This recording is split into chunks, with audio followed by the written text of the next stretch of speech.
புதுவை வளர்த்த தமிழ். பாரதிதாசன். இவரது இயற்பெயர் கனக சுப்புரத்தினம். இவருக்கு புரட்சிக்கவி என்று தந்தை பெரியாரால் பட்டம் அளிக்கப்பட்டது. இவர் எழுதிய சிறப்பான நூல்கள் குடும்ப விளக்கு, இருண்ட வீடு, அழகின் சிரிப்பு, பாண்டியன் பரிசு, தமிழ் இயக்கம், குறிஞ்சித்திட்டு, புரட்சிக்கவி, இசையமது. இவர் 72 நூல்கள் மற்றும் 33 நாடகங்களை எழுதியுள்ளார்.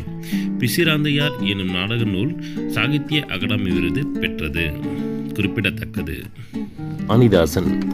ரமி என்ற புனைப்பெயரில் இவர் எழுதிய நூல்கள் வெளிவந்தன. இவரது இயற்பெயர் எத்திராசலு என்கின்ற அரங்கசாமி.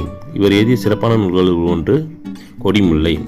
பாரதியாரின் பிறந்தநாள் அன்று பாரதி நாள் இன்றடா பாட்டி சேர்த்து ஆடடா என்னும் பாடல் முதல் பரிசை பெற்றது. சிவம் இவருக்கு தமிழக அரசு பாவேந்தர் விருதினை அளித்தது. தமிழ் ஒலி.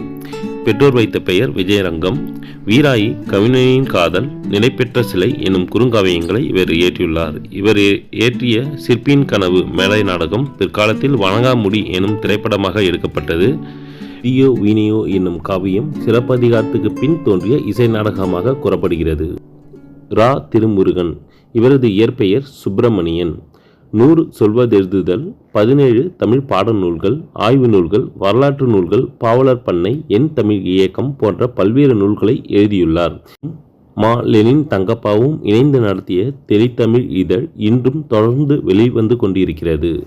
எழுத்தாளர் பிரபஞ்சன். வானம் வசப்படும் என்ற நூலுக்கு சாகித்ய அகாடமி விருது கிடைத்தது.